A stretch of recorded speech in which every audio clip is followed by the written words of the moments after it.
And if running simultaneously with that is a Republican primary showcasing the candidates that I met with tonight, all of whom were exceptional, I think that that's going to elevate the Republican candidate and increase the Republican candidate's chances for election victory in November.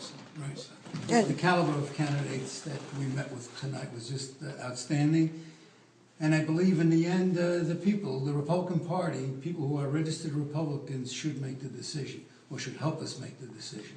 And we'll work hard for all of them to, yes. Yeah, I was going to say that to that end, and Penny, you guys can jump in, but if there is, assuming there is a primary and a lot of these guys are in it in a way that sort of diminishes the importance of your collective decision, right? Because it was, right? I think it's much more important to elect a Republican mayor.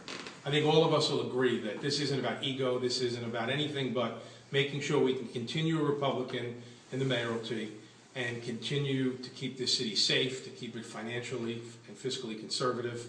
And you know what? It's not going to happen under the Democrats. Not one of the Democratic candidates is going to keep what we've built over the last 20 years under Rudy Giuliani and now Mayor Bloomberg.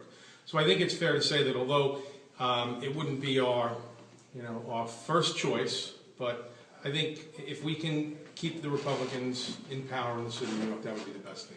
More importantly, when we discuss or we compare the Democratic candidates to the Republican candidates, and again, the level of conversation, the issues that we're talking about every time we meet with these guys, versus what the Democrats are talking about, again, the sexual orientation of spouses, wives, etc., I think it can't help but make the city of New York a better place, allowing the people the opportunity to meet all of these guys, discuss the issues that affect the benefit in the city of New York, the longevity of the city of New York, instead of us deciding for it. Sure. I mean, there was even, we talked about it, there was an article published the other day in one of the newspapers talking about the lack of issues in the Democrat primary.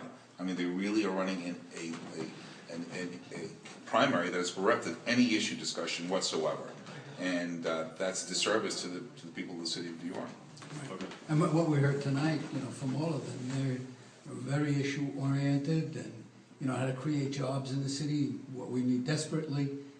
But it's not going to diminish the chairman's, our influence, because we're going to be out there helping these people get onto the ballot. You understand? If we're going to have a primary, then we have to have a primary. You know, Bobby, I think also what we saw tonight is each and every one of these candidates would make a great mayor. They're all different, however. So, it's going to be left up to the electorate at the very end to decide which one of these they want as their next mayor. But, I would be proud to work with any of them. And I would just add that, sometimes primaries can be destructive, and a lot of that has to do with the candidates in that primary and whether or not they get involved in personal attacks or stick to the issues. I'm very, very convinced, after listening to these gentlemen tonight and in prior weeks, that they're issue-oriented. That's what we're going to stick to. It's going to be a primary that's going to showcase Republicanism very, very well, and it's going to strengthen the ultimate candidate.